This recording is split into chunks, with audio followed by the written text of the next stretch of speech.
Good morning everyone. 10th class कैसे हैं आप सभी? I hope all are very good. तो इस वीडियो में हम डिस्कस करेंगे आपका जो सिक्स चैप्टर है त्रिभुज, जो भी ट्राइंगल आपका जो सिक्स चैप्टर है उसको जो इस वीडियो में डिस्कस करेंगे। पूरा जो भी इसमें इंपॉर्टेंट टॉपिक है उसको डिस्कस करेंगे, जो भी इंपॉर्टेंट क्वेश्चन है उनको भी डिस्कस करेंगे, और जो भी जैसे फिलअप्स आते हैं या वन लाइनर क्वेश्चन आते हैं या जो भी एमसीक्यूज आते हैं उनके बारे में भी डिस्कस करेंगे। सभी जितने भी कंसेप्ट है सिक्स चैप्टर के सभी जो वो इस वीडियो में हम कवर करेंगे। तो ये जो वो वीडियो आपके बोर्ड एग्जाम के लिए जो बहुत ही इंपॉर्टेंट होने वाली है। तो चलिए स्टार्ट करते हैं। सबसे पहले बात करते हैं त्रिभुज। हमारा जो चैप्टर है वो त्रिभुज है। त्रिभुज का आपको पता होना चाहिए। त्रिभुज जो वो कुछ चीज ऐसी फिगर होती है जिसकी जो वो थ्री साइड्स होती है, और एक क्लोज्ड फिगर, सबसे पहली क्लोज्ड फिगर यही है। क्लोज्ड फिगर का मतलब सभी जगह से जो वो मतलब कि सभी साइड से बंद होनी चाहिए, क्लोज्ड होनी चाहिए। तो क्लोज्ड फिगर जो वो सबसे पहली त्रिभुज ही है, क्योंकि तीन लाइनें जो वो हमें क्लोज्ड फिगर के लिए चाहिए। देखिए दो लाइनों से क्लोज्ड फिगर नहीं बन सकती, ठीक है, दो लाइनें, क्योंकि लाइन तो स्ट्रेट होती है। हाँ अगर कर्व होगा तब तो हो सकता है, लेकिन लाइंस जो वो हमारे पास दो से ज्यादा होनी चाहिए तभी एक क्लोज्ड फिगर बनेगी। क्लोज्ड फिगर कौन सी हुई? ट्राइंगल हुई सबसे पहली। अब देखिए ट्राइंगल के भी कितने सारे टाइप्स हैं। आपको पता होगा ट्राइंगल जो वो एक समकोण त्रिभुज भी होती है, ठीक है, आइसोसेलेस होती है। समकोण त्रिभुज जिसको हम बोलते हैं, समकोण त्रिभुज को जो वो हम लोग क्या बोलते हैं, राइट एंगल ट्राइंगल, जिसमें कि एक 90 डिग्री का एंगल होता है, ठीक है, उसको हम समकोण या इंग्लिश में जो वो राइट एंगल ट्राइंगल बोलते हैं, आइसोसेलेस बोलते हैं, स्केलिन बोलते हैं, ठीक है, जिसकी दो भुजाएं बराबर हो या जिसकी सभी भुजाएं बराबर हो, सभी साइड जो वो इक्वल हो, उसको इक्विलेटरल बोल देते हैं, ठीक है। तो कई सारी ट्राइंगल है हमारे पास। हाँ इस चैप्टर में जो वो हम लोग सर्कल की भी बात करेंगे। तो सबसे पहले जो टॉपिक है आपको जो वो क्वेश्चन पूछा जाता है कि समरूप क्या होता है और सर्वांगसम क्या होता है, सिमिलर क्या, सिमिलर फिगर कौन सी होती है, और कॉन्ग्रुएंट फिगर जो वो कौन सी होती है, इसके बारे में डिस्कस करेंगे। तो सबसे पहले बात करते हैं सिमिलर की। सबसे पहले बात करते हैं सिमिलर फिगर की। सिमिलर फिगर या इसको जो वो हिंदी में हम लोग समरूप बोलते हैं। समरूप से ही देखिए पता चला है समरूप, समरूप मतलब कि एक ही जैसा रूप होगा। एक जैसा रूप होगा, देखने में एक जैसी होगी। जैसे अगर आपको बोलें कि जैसे मान लो सर्कल है, ठीक है, एग्जांपल लिया मैंने सर्कल का। तो सर्कल के बीच में सेंटर है, ठीक है, आपको पता है कि इसमें रेडियस भी होता है, ठीक है, जो इसकी बाउंड्री है इसको जो सरकमफ्रेंस बोलते हैं। तो जो सर्कल है, अब देखिए जो सर्कल है यहाँ पे अगर मैं बड़ा सर्कल बनाऊं, ठीक है, बड़ा सर्कल बनाऊं तो इनका जो रूप है वो तो एक जैसा है। अगर मैं इससे भी बड़ा सर्कल बनाऊं तो रूप तो एक जैसा ही होगा। तो इसका मतलब है सभी सर्कल जितने भी बना दो आप, वो जो वो समरूप होंगे। तो फर्स्ट क्वेश्चन आपको यही पूछा जा सकता है, जो फिलिप्स है ऐसे पूछा जा सकता है कि कोई भी सर्कल जो वो समरूप होता है, तो यस सभी सर्कल जो वो समरूप होता है क्योंकि एक जैसा रूप होता है। देखिए इनका जो साइज है, उनका जो भी साइज है, ठीक है, वो जो भी आमाप है, ठीक है, वो जो वो बड़ा या छोटा हो सकता है, लेकिन एक जैसा रूप होना जरूरी है, ठीक है। चलिए अब बात करते हैं त्रिभुज की। देखिए त्रिभुज जो वो मैंने एक त्रिभुज यहाँ पे ली। त्रिभुज के कई सारे टाइप होते हैं, ठीक है, एक ये भी त्रिभुज है, ठीक है, या त्रिभुज जो वो इसको भी मैं बोल सकता हूँ, ठीक है। कई सारे त्रिभुज है मेरे पास। तीन टाइप की त्रिभुज है जिसकी सभी साइड इक्वल है, इक्विलेटरल, जिसकी जो वो दो साइड इक्वल है उसको बोलते हैं आइसोसेलस, ठीक है, जिसकी दो साइड इक्वल मान लो इसकी दो आइसोसेलस बोलते हैं। या जिसकी सभी साइड सॉरी जिसकी जो वो कोई भी साइड इक्वल ना हो उसको जो वो हम स्केलिन बोल देते हैं, विषम त्रिभुज बोल देते हैं, विषम बाहु त्रिभुज बोलते हैं, ठीक है, जिसकी दो भुजाएं बराबर हो, जिसको उसको जो वो समद्विबाहु या आइसोसेलेस बोलते हैं। ये वीडियो जो वो मैं जैसे हिंदी में बोल रहा हूँ इंग्लिश में भी, तो हिंदी और इंग्लिश दोनों वाले जो वो इसको देख सकते हैं, ठीक है। तो देखिए अब अगर मैं बोलूँ सभी त्रिभुज जो वो समरूप होंगी तो नहीं। देखिए क्यों? क्योंकि जैसे मेरे पास जो वो त्रिभुज के कई सारे टाइप है। अगर मेरे पास ये जो वो समकोण त्रिभुज है। समकोण त्रिभुज का मतलब है जिसका एक एंगल जो वो 90 डिग्री है, जिसको राइट एंगल बोलते हैं इंग्लिश में। तो राइट एंगल अगर पूछा जाए स्पेशली कि राइट एंगल जो वो सभी राइट एंगल त्रिभुज, सॉरी सभी राइट एंगल जो वो ट्राइंगल है वो जो वो समरूप होंगी। तो यस वो तो समरूप होंगी क्योंकि वो उनका एक जैसा रूप होगा, ठीक है, उनका एक जैसा रूप होगा। लेकिन यहाँ पे जो वो अगर ऐसे बनेगी तो ए भी तो समकोण त्रिभुज है, ठीक है, ए भी तो समकोण त्रिभुज है, लेकिन इनका जो शेप है, इनका जो भी रूप है वो जो वो एक जैसा नहीं है। इसलिए जो वो हम लोग अच्छा इसको नहीं बोल सकते, ठीक है। त्रिभुज जो वो कुछ इस तरह इस टाइप से भी त्रिभुज होती है, ठीक है, ऐसी भी त्रिभुज होती है या ऐसी भी हो सकती है, ठीक है। तो सभी त्रिभुजों का जो वो रूप है वो जो वो अलग अलग होगा। तो इसलिए जो वो सभी त्रिभुज जो वो समरूप नहीं हो सकती, सभी त्रिभुज जो वो समरूप नहीं हो सकती। जैसे हमने हमने सर्कल की बात की अभी, तो सर्कल तो एक जैसा रूप होगा चाहे जितना बड़ा लगा लो, तो सर्कल समरूप है, लेकिन त्रिभुजें जो वो जो भी ट्राइंगल है वो जो वो सिमिलर नहीं हो सकती सभी, ठीक है। आई होप आप समझ रहे होंगे। हाँ एक बात और, जैसे मान लो मेरे पास जो वो एक ऐसी ट्राइंगल है जो कि इक्विलेटर ट्राइंगल है, मतलब कि सभी भुजाएं इसकी बराबर है। अगर सभी भुजाएं बराबर है तो देखिए यहाँ पे सभी भुजाएं बराबर है, तो जो वो जितनी बड़ी ट्राइंगल बना दो, जितनी बड़ी ट्राइंगल बना दो, वो जो वो एक जैसा ही रूप होगा, उनका एक जैसा ही रूप होगा उनका, अगर वो इक्विलेटरल हो तभी, ठीक है, याद रखिए अगर इक्विलेटरल हो तभी आप इसको बोल सकते हैं, ठीक है। तो अगर बोला जाए सभी त्रिभुजें जो वो सिमिलर है तो नहीं। अगर बोला जाए इक्विलेटर, सभी इक्विलेटर ट्राइंगल जो वो समरूप है या सिमिलर है, तो बोलो यस, ठीक है। आई होप आप समझ रहे होंगे। ये आपको पूछ सकता है सर्वांग सम के बारे में, मतलब कि इसको जो वो इंग्लिश में कॉन्ग्रुएंट बोलते हैं। तो कॉन्ग्रुएंट के बारे में देखिए, कॉन्ग्रुएंट में जो वो एक और कंडीशन आ जाती है इसमें, जो वो देखिए इनका जो भी रूप है वो तो एक जैसा होना चाहिए, लेकिन कॉन्ग्रुएंट में जो वो इनका आकार जो भी इनका आकार है, ठीक है, मतलब कि जो साइज है उनका, ठीक है, सॉरी, साइज, साइज और जो शेप है उनकी, वो दोनों ही इक्वल होनी चाहिए, तभी जो वो कॉन्ग्रुएंट बोलेंगे, ठीक है। याद रखिए कॉन्ग्रुएंट या सर्वांग सम कब बोलेंगे, जब जो वो सेम होगा, सेम साइज होगा और सेम शेप होगी। अगर मैं पूछूं कि एक सर्कल ये है, एक सर्कल ये है, क्या ये समरूप है, तो ये समरूप तो है, सिमिलर तो है, लेकिन ये जो वो सर्वांग सम नहीं है। तो आई होप जो वो आप समरूप या सर्वांग सम के बारे में समझ चुके हैं। अगर मैं बोलूं जैसे ट्राइंगल है मेरे पास, ये है एक ट्राइंगल, इसकी एक साइड 4 है, इसकी एक साइड 5 है और इसकी एक साइड 6 है, 4 5 6 है, ठीक है। तो यहाँ पे एक और ट्राइंगल है 4 5 6। तो अगर इसकी और इसकी जैसे 4 5 6, नीचे वाला आधार बेस जो वो इसका 4 है, ठीक है, तो यहाँ पे भी 4 है, यहाँ पे ये वाली साइड 5 है, ये वाली भी साइड 5 है, इसकी ये वाली 6 है, तो ये वाली 6 है। तो इसको जो वो हम लोग समरूप बोल सकते हैं, सॉरी समरूप तो बोलेंगे ही, लेकिन इसको सर्वांग सम भी बोला जाएगा, कॉन्ग्रुएंट भी बोला जाएगा। कॉन्ग्रुएंट का जो सिंबल है वो जो कुछ इस तरह से हम लोग लिखते हैं, ठीक है, कुछ इस तरह से हम लोग कॉन्ग्रुएंट का सिंबल लगाते हैं। देखिए यहाँ से हमने एक बात सीखी, ठीक है, यहाँ से हमने एक बात सीखी कि जितनी भी फिगर है, जितनी भी सभी फिगर है, अगर वो सर्वांग सम होगी, अगर वो कॉन्ग्रुएंट होंगी, ठीक है, जैसे ए वाली जो हमारे पास एक स्क्वायर ले लिया मैंने, दोनों जो वो कॉन्ग्रुएंट है, तो अगर कॉन्ग्रुएंट है तो इसका मतलब है ये जो वो सिमिलर भी होंगी, ठीक है, क्योंकि कॉन्ग्रुएंट में दो कंडीशन है, सिमिलर में तो एक ही कंडीशन है सिर्फ हमारे पास, तो इसका मतलब है कि जो कॉन्ग्रुएंट होगा वो जो वो हमेशा सिमिलर होगा, ठीक है। यहाँ से हमने एक बात सीखी। अच्छा, स्क्वायर आ चुका है, तो स्क्वायर मतलब कि वर्ग, स्क्वायर और वर्ग एक ही बात है, ठीक है। क्या मतलब है वर्ग का, स्क्वायर का क्या मतलब है, जिसकी सभी साइड इक्वल होती है। अब सभी साइड इक्वल होंगी, तो अगर मैं बड़ा वाला वर्ग बना दूं, ठीक है, जैसे मान लो ये 5 सेंटीमीटर वाला है, अगर मैं 10 सेंटीमीटर वाला बना दूं तो इससे बड़ा होगा, ठीक है, इससे बड़ा हो जाएगा 10 सेंटीमीटर वाला। तो 10 सेंटीमीटर वाला अगर बड़ा होगा तो वो जो वो समरूप तो होंगे ही, क्योंकि एक जैसा रूप है उनका, एक जैसा रूप होगा उनका, ठीक है। लेकिन देखिए यहाँ पे एक वर्ग है मेरे पास 5 सेंटीमीटर वाला, लेकिन एक वर्ग है यहाँ पे 10 सेंटीमीटर वाला, ठीक है। मान लो इनकी सभी साइड जो वो इक्वल है, यहाँ पे बनाया मैंने ढंग से नहीं है, लेकिन आप समझ लो कि सभी साइड जो भी इसकी इक्वल है, तो यहाँ पे 5 सेंटीमीटर वाला है, यहाँ पे 10 सेंटीमीटर वाला। तो इसको जो वो हम लोग समरूप तो बोलेंगे ही, सिमिलर तो बोलेंगे ही, लेकिन सर्वांग सम नहीं बोलते, क्योंकि इनका जो भी आकार है वो जो वो बराबर, सॉरी, इसका जो साइज है, तो साइज जो वो आकार तो बराबर है, लेकिन इनका जो साइज है वो तो एक बड़ा है एक छोटा है, तो इसको जो वो सर्वांग सम नहीं बोलते। आकार भी बराबर होना चाहिए सर्वांग सम के लिए, और साइज मतलब वो भी बराबर होना चाहिए सर्वांग सम के लिए, ठीक है।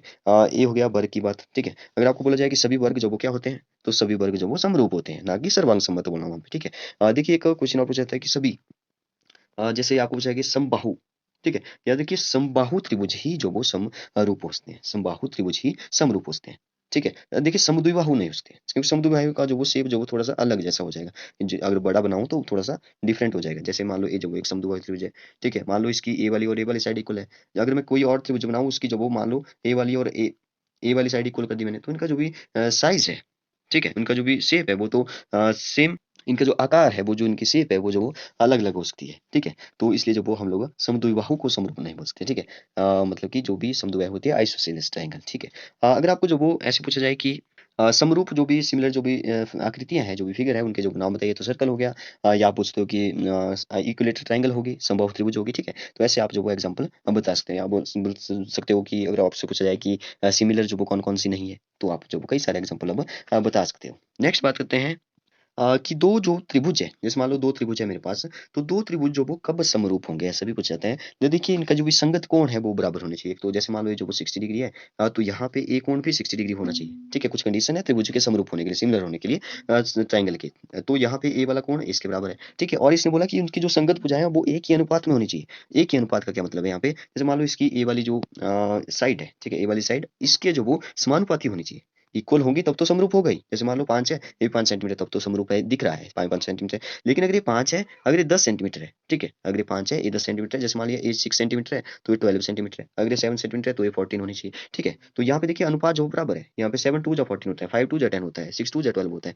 तो इसका मतलब समान अनुपात में है, समान अनुपात में है। कैसे, जैसे 5.10 अगर मैं करूँ तो 1/2 आ जाएगा, 7.14, तो मैं दो संगत भुजाओं का अनुपात निकाल रहा हूँ जो कि हाफ हाफ आ रहा है। तो इसका मतलब है कि अगर दो त्रिभुज जब वो समरूप होगी तो उनके जो संगत कोण है वो तो बराबर हो, और संगत भुजाएं भी एक ही अनुपात में हो, मतलब कि समानुपाती हो। तो आपको ये भी पूछा जा सकता है। अगर मैं इंग्लिश में बोलूँ तो इनकी जो एडजेसेंट साइड है, एडजेसेंट जो भी एंगल है वो जो वो इक्वल होना उनका जरूरी है। उनकी जो रेशो है, एडजेसेंट साइड की जो रेशो है उनका जो वो इक्वल होना जरूरी है, किसी भी ट्राइंगल के जो वो सिमिलर होने के लिए। नेक्स्ट आपको पूछा जा सकता है कि जैसे मान लो आपको जो वो एक ट्राइंगल दी है, ठीक है, एक ट्राइंगल दी है, और आपको बोला है कि उसकी जो, जैसे मान लिया मैंने ए बी सी, ठीक है, ए से बी, बी से सी और ए से सी, ठीक है, तीन जो इसकी साइड्स है। अगर आपको पूछा जाए कि एक और ट्राइंगल है, ठीक है, एक और ट्राइंगल है, जैसे मान लो इसकी जो वो 5 सेंटीमीटर दी है, इसकी जो वो 7 सेंटीमीटर दिया है, तो आप वहां से क्या चेक करिए सबसे पहले, आपको पता है कि समरूप होने के लिए आपको चाहिए कि समरूप है या नहीं है। ठीक है, कोई भी ट्राइंगल है, कुछ भी वो आपको बोला जा सकता है। तो ये आप क्या करिए, उसकी जो एडजेसेंट साइड है, उसकी जो भी इसकी साइड्स है, जो भी उनकी भुजाएं हैं समानुपाती, तो सॉरी, उनकी जो भी संगत भुजाएं, ठीक है, सॉरी संगत भुजाएं बोलते हैं उनको, तो एडजेसेंट जो भी साइड है, संगत भुजाएं जो है वो बराबर होनी चाहिए या समान अनुपात में होनी चाहिए। तो अगर मैं 5/7 करूँ, ठीक है, तो यहाँ पे तो ये 5/7 आ रहा है, मतलब कि अगर आप इसको जो वो इसकी जो दूसरी साइड है वो देखें, जैसे मान लीजिए यहाँ पे 10 है, यहाँ पे जो 14 है, तो यहाँ पे 10 है, यहाँ पे 14 है, तो यहाँ पे 5 था, यहाँ पे 7 है। देखिए 5/7 क्या 10/14 के इक्वल है? ठीक है, मैं फिर से लिखता हूँ, क्या 5/7 जो वो 10/14 के इक्वल है? तो देखिए 10/14 का मतलब है, अगर मैं इसको जो वो 2 से काट दूं तो 5, और मैं यहाँ पे 5/7, तो यहाँ यस, ऐसे जो आपने चेक करना है, ऐसे चेक करके जो आप चेक कर सकते हैं कि कैसे कोई भी फिगर जो वो ट्राइंगल सॉरी समरूप है, सिमिलर है या नहीं। ठीक है, एक और बात करते हैं, जैसे एक और आपके पास जो वो एक प्रमेय है, या इसको जैसे थ्योरम है एक, ठीक है, जैसे दो ट्राइंगल है हमारे पास, ठीक है, दो ट्राइंगल है, आपको पूछा जा सकता है जो वो सिद्ध करने के लिए या प्रूव करने के लिए भी पूछा जा सकता है। तो दो ट्राइंगल है, दो त्रिभुज है हमारे पास, उनके जो संगत कोण है वो बराबर है, मान लो, ठीक है, जितना ये वाला एंगल है उतना ही ये वाला कोण है। ठीक है, जैसे संगत कोण जो वो उनके बराबर है, और जो वो उनकी दो त्रिभुजें, मतलब कि दो त्रिभुजें जो वो समकोणिक है, ठीक है, जो दो त्रिभुजें, तो जो वो त्रिभुजें समरूप होती है, आपने जो वो पिछली क्लासेस में जो वो side angle side angle side angle, या एंगल एंगल एंगल, या साइड साइड साइड की जो सिमिलरिटी है वो जो वो पड़ी होगी, तो वैसे ही आपने जो वो इसको समरूप प्रूव आप कर सकते हो। नेक्स्ट बात करते हैं, एक बहुत ही इंपॉर्टेंट जो वो क्वेश्चन बोल सकते हो आप इसको, ठीक है, जैसे मान लो आपको बोला जाए, जैसे मान लो जैसे मैंने बोला कि कॉन्ग्रुएंट कॉन्ग्रुएंट या जो भी सर्वांग सम है, ठीक है, तो सर्वांग समताओं का मतलब होता है कि उनका जो भी साइज है या शेप है वो जो वो इक्वल होना जरूरी है। अब देखिए साइज बराबर होगा, तो इसका जो भी एरिया है बीच वाला वो भी तो इक्वल होगा। ठीक है, तो क्वेश्चन जो वो किस टाइप से पूछा जाता है, बहुत इंपॉर्टेंट क्वेश्चन है, आपके बोर्ड के एग्जाम में आ सकता है कि वो वहां पे बोला जाए कि दो समरूप त्रिभुजों के क्षेत्रफल बराबर हो, तो वो सिद्ध कीजिए कि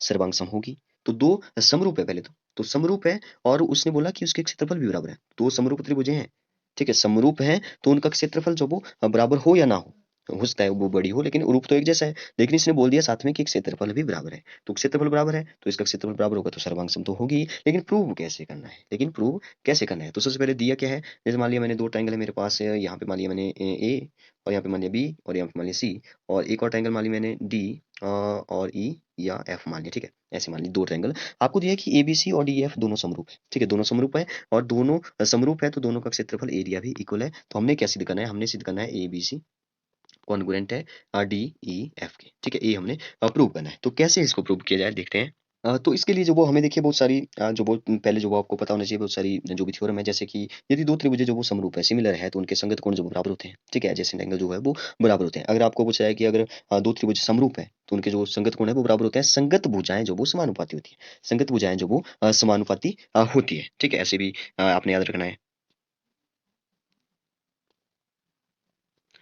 और यहाँ पे जो यूज होगा वो ये होगा कि यदि दो त्रिभुजें जो वो समरूप है, तो उनके क्षेत्रफलों का अनुपात जो वो उनकी संगत भुजाओं का वर्ग होता है। बहुत इंपॉर्टेंट मैं बता रहा हूँ, कि यदि इस जो भी हमारी थ्योरम है या क्वेश्चन है जो भी है, ठीक है, इसमें जो वो क्या यूज होगा कि यदि दो त्रिभुजें जो वो समरूप है, सिमिलर है, दो ट्रायंगल जो सिमिलर है, तो उनके जो भी क्षेत्रफल है, ठीक है, उनका अनुपात, अनुपात मतलब बटे में लिखना है, अपॉन में, और उनकी संगत भुजाओं का अनुपात जो वो अनुपातों का वर्ग होता है, मतलब उसके बराबर होता है। अब देखते हैं, देखिए एरिया, क्या बोला मैंने, वही लिख रहा हूँ, एरिया ऑफ एबीसी, क्योंकि पहले ट्रायंगल एबीसी मान लिया, और दूसरा लिखा मैंने एरिया या क्षेत्रफल, आप यहाँ पे लिखते हैं हिंदी में, ट्रायंगल किसका, डी ई एफ था, ठीक है, तो उनकी जो भी संगत भुजाएं थी उनका वर्ग करना है। तो एक लेनी मैंने बीसी का स्क्वायर, ठीक है, जो मैंने यहाँ पे नीचे बेस लिया था, तो दूसरे का जो बेस था वो था ई एफ का स्क्वायर। तो ऐसे आप इसको लिख सकते हो, ऐसे आप इसको लिख सकते हो।